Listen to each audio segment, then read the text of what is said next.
Hey guys, how's it going? Hope you're doing well. My name is Crown, and today I'm going to read you some very interesting stories that I hope that you're gonna love. And now, without further ado, let's go!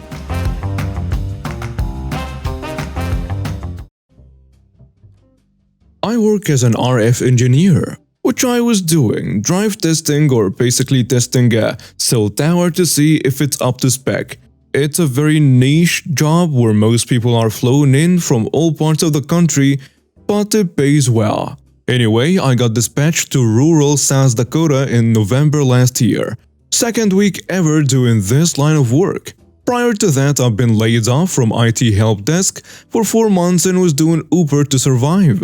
Thanks to a certain now former CEOs of a cell company with a magenta T logo flapping his big mouth and pushing the delivery date for a new technology to be sooner when the existing deadline was already unrealistic, most of us are working double shifts 7 days a week and sleeping in their car to meet workload demands. So my rental car is a mess of wires, 5 antennas on the roof and a laptop with all these dancing bar charts in a passenger seat, empty Gatorade/soda bottles, and I'm probably going on my 3rd day of not showering, since of course there is hardly any gyms or truck stops in the area, and as busy as some nights get, it's hardly worth getting a hotel. I'm almost done with a site on a narrow dirt road on the side of a mountain, when I see this Ford F-250 with all 4 lights on go up behind me. By the way, forgive my ignorance, but why do y'all drive like that? Even now that I have an SUV, it still blinds the hell out of me. I thought she stopped behind me because I was blocking her way, so I moved the car far enough out of the way for her to pass, and go back to work. Then Karen, in all of her self-righteousness and entitled glory as stereotypes, not just the pixie cut and age, but I now picture her voice, which is almost like Louis Griffin, nasally with a bit of whininess to it. She goes up to my window while I'm trying to get an accurate reading.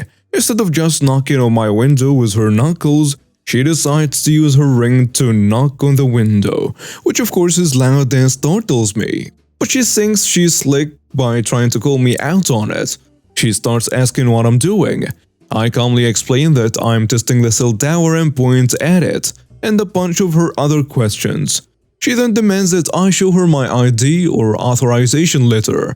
I only have the ID of the contractor company, but since I'm new, nothing with a magenta T on it to save my life.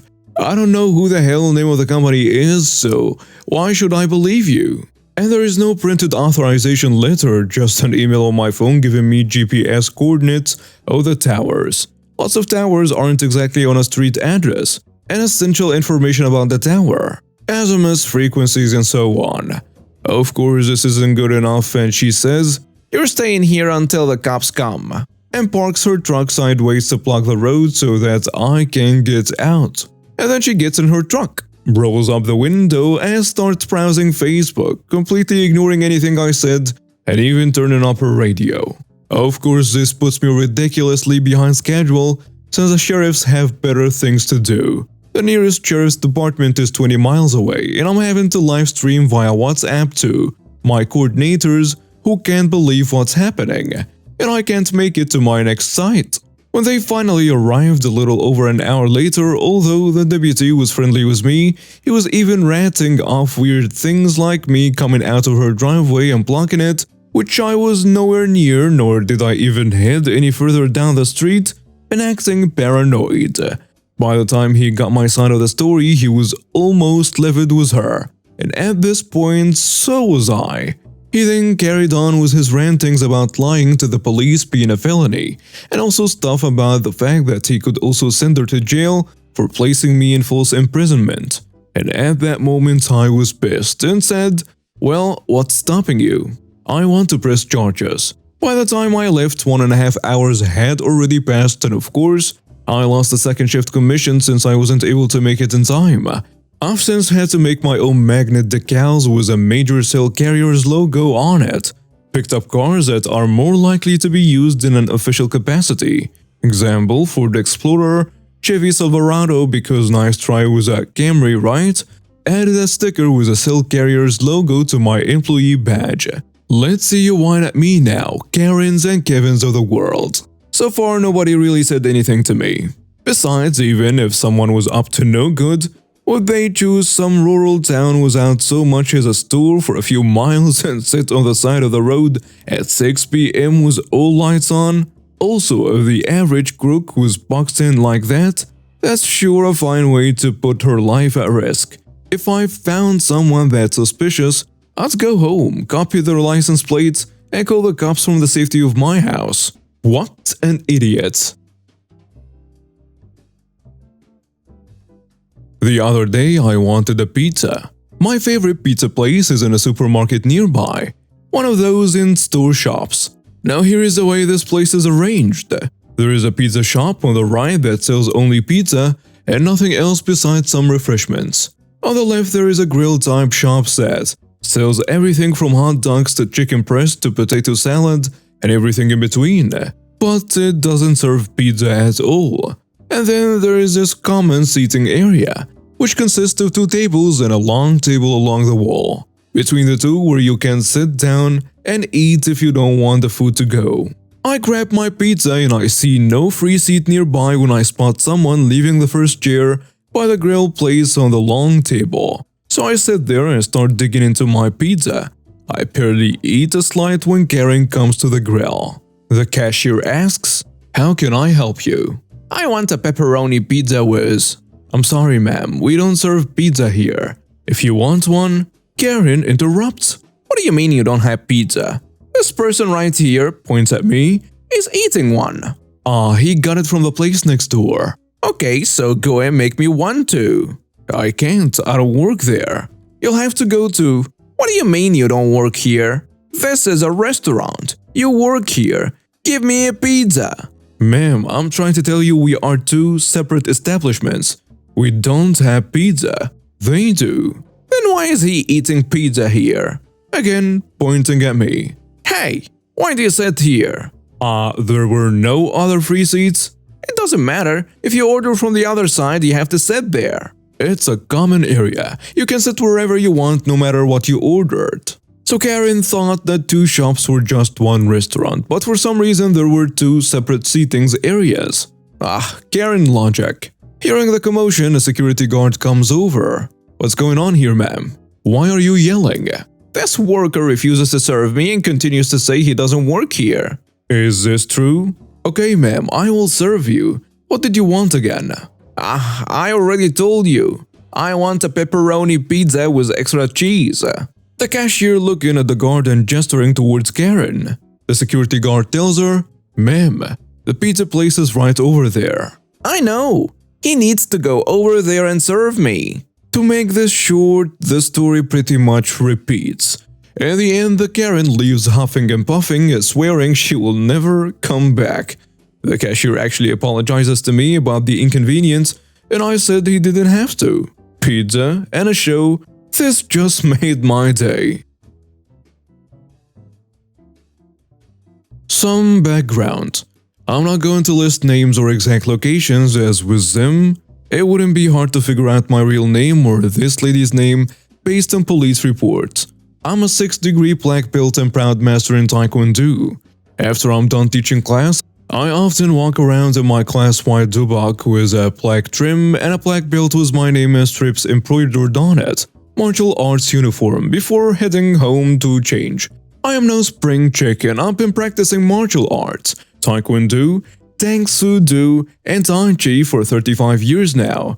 I've been teaching Tae-Kwon-Do for 23 years now. I've had 8 different surgeries, mostly knee, ankle, and back, and my gray hairs are not for show. I will not dye my hair. I don't care that as time goes by, I have more gray hair. I'm the head instructor at my dojang, the school.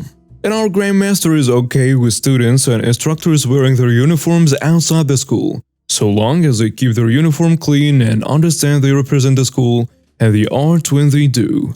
Generally, I go home after teaching, but from time to time I go by stores on my way home. After working 9 hours and teaching for 3 hours, I am tired, so I usually go in, get what I need, and leave. Most people who don't already know me leave me alone. If that had happened, there would be no story. Since you are reading this, you will know that didn't happen. This incident took place about 5 years ago, so after class one day, I went to a local Target. The uniform there is nothing like my outfit. I walk in and after using the restroom proceed to shop around. Friendly customer number 1, an older lady about 65 to 70 years old, about 5 foot, walked up to me and asked me if I could pull down a box of pots from the top shelf. At that moment, I could not see her. At the time, I was recovering from my 7th of 8 surgeries in my lifetime, and just as she said that, I felt a few joints go snap. As a result of now being in pain and tired, I considered saying no, but 2 things jumped into my mind at that point. 1. I'm dressed in my Tupac, and most people tend to not talk to me while I'm wearing it. 2. I can't see her. Let me at least look at her. So I finished getting what I was reaching for and look at her. I then noticed 2 more things. 1. She's an old lady noticeably in pain. 2. She reminded me of my mom, just a little older. I say, well, I don't work here, ma'am, but I don't mind. I point to the box in question, verify she just needed one and put it in her cart. She thanks me and walks off. I thought that was the end of it. Nope. Now the friendly customer number 2. Younger lady about 20 to 30 years old, about 4'6". And also the annoying customer, middle-aged lady, Karen, about 30 to 40 years old, about 4'10". They walk up to me after the first customer left. The friendly customer number 2 does a potty dance and asks me where the bathroom is. Well, I don't work here, ma'am, but I know there is a bathroom at the front of the store by the entrance. I used the men's room when I came in. I pointed to the bathroom in question. I don't know if there is another bathroom in the store, but I am sure if you ask someone who works here, they should know. Friendly customer number 2 walks off to the front of the store. I thought that was the end of it. Nope. While I resumed my shopping, an actual employee walked by and I started loading up some plates in my cart. As I finished putting some plates in my cart, I heard the annoying customer. Ahem. I ignore her and pull out my phone to see what's next on my shopping list. I figured the employee passed by about 30 seconds ago, so I figured she was talking to him. Excuse me? At this point, I realized the actual employee had left, and Karen was actually looking at me. Where can I find an outdoor seat with heating, shade, and drink holder? Sorry ma'am, but I don't work here. Maybe back in their outdoor area. At the very least, the store employee should be more helpful. You're lying. I know you work here. I demand you help me. Ma'am, I am wearing a Tae-Kwon-Do uniform. I clearly do not work here. That's the store uniform. I demand you help me, or I will talk to your supervisor and get you fired. My supervisor is my master, but you'd have to wait till tomorrow to talk to him. I guarantee he won't fire me simply because you demand it. I'm not waiting for tomorrow. I will find a different supervisor and demand they fire you. I don't work here. At this point, I had what I needed from this aisle, so I left. After a few minutes, I picked up some groceries and was looking at some Yu-Gi-Oh cards.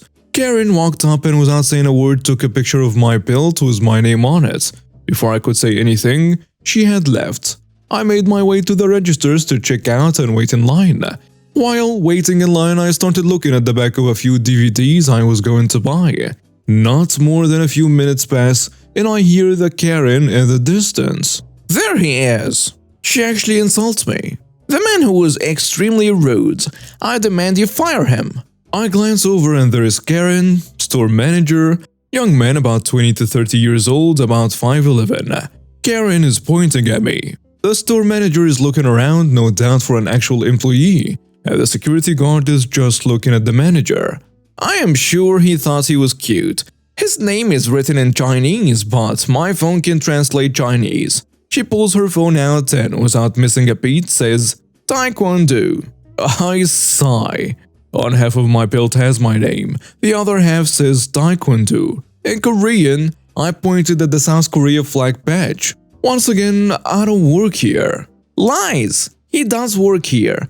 Look at his uniform. Ma'am, he doesn't work here, and that is not our uniform. The security guard says, Maybe we should switch to that uniform. Normal people might stop annoying our employees. Are you going to fire him?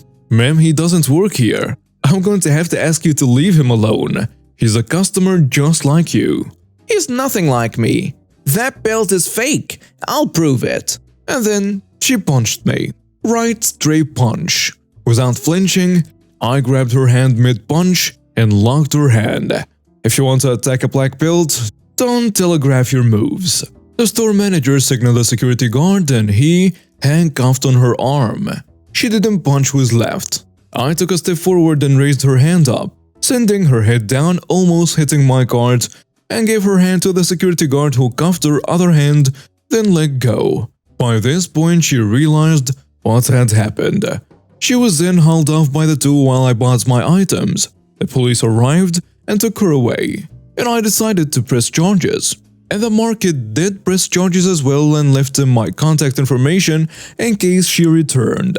For my trouble, the manager thanked me for helping the two ladies. I was offered a job but declined it, then given a $100 gift card for Target. I gave it to one of my students' parents as they needed it more than I did at the time. The next day I talked to my master, who got a laugh out of it. He told me that if she talks to him, not only won't he fire me, but give her a piece of his mind and demand she leave our dojang. So I didn't have the bitter revenge, but I was a witness and participant. So today I went to Mouseland and was there early because I was staying at the Mouse House Hotel. Everyone was there at 6 a.m. or earlier, with the doors opening at 7. Park opened at 8. And if you stayed at the hotel, you got to enter 7:30 a.m. So at 7 they start letting people through. And like the airport, everyone has to go through security. So all the cast members here have the city they are from on their name tags. As the security member is looking through my backpack, he asks me where I'm from.